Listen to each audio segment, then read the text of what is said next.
As the crisis in the Senate deepens, Malacanang's side is clear. It sided with the new majority and said that President Bongbong Marcos is open to a special session if requested. The palace also advised the senators to fix their mess. Here's my report. From disputes over a session quorum and leadership changes to allegations of blocking key personalities, the crisis inside the Senate continues to intensify as the battle lines move into questions of legality, power, and high-level leadership. Malacanang has broken its silence to clarify exactly where the executive branch stands. With 12 senators present, the chair declares a quorum. We are compelled to call the session to order. The quorum of 12 is based on majority of 22 senators, over whom jurisdiction can be obtained by the Senate.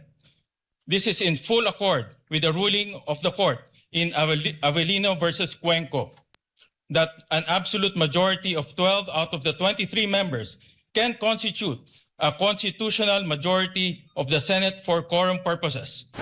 Ang nakalagay sa konstitusyon ng Pilipinas, pwedeng mag-conduct ng business ang Senado by a majority of all its members.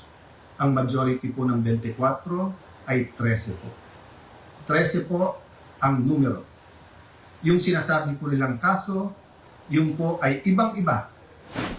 The entire leadership deadlock centers on clashing legal interpretations of Avellino versus Cuenco, a landmark 1949 Supreme Court ruling governing how a legislative quorum is calculated to conduct official business.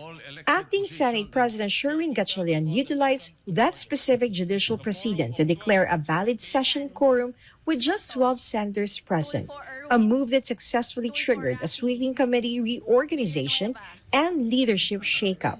But this was strongly countered by Senate President Alan Peter Cayetano, who insisted that the Constitution clearly provides that the majority of all 24 members of the Senate, or at least 13 senators, is required to have a proper quorum and to conduct official business in the upper house.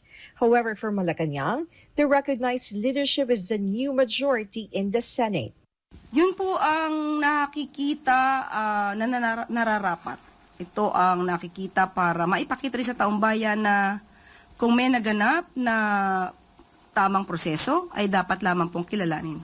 Amid the changes in the Senate leadership, the palace also said that President Marcos is ready to act immediately on any request for a special session as soon as the formal request is received from the new leadership. Well, anyway, ganito yan, no? Sabi nila, sila ang magre-request for a special session. So as soon as the new leadership will send the official request for special session addressed to the President, then the President will act immediately on that.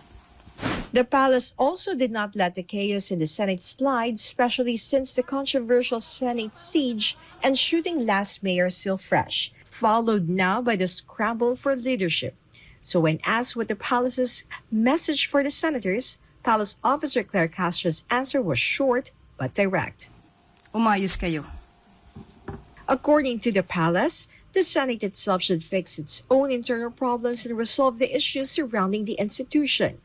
Unang-una, yung internal problems ng Senado, dapat sila muna ang mag-sort out nito. Sila ang mag-settle ng anumang issues na kinapapalooban ng Senado. But as far as the palace is concerned, kinilala na po natin ang liderato ni Acting Senate President Sherwin Gatchalian. So, kung ano man po ang kanyang ibibigay na mensahe sa ehekutibo, yun po ang ating kikilalanin.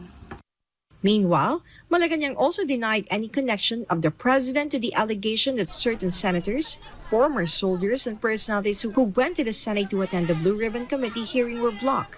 According to the palace, they need to know the full details of the incident first before giving any conclusion. Sa ngayon, wala tayong alam sa buong pangyayari. Mahirap mag-speculate. So, tignan na lamang po natin kung anong buong naging kaganapan dyan, ba't nagkaroon ng ganong kaguluhan. Hindi po trabaho ng Pangulo ang mangharang ninuman. So, huwag magbigay ng ganyang klaseng impresyon.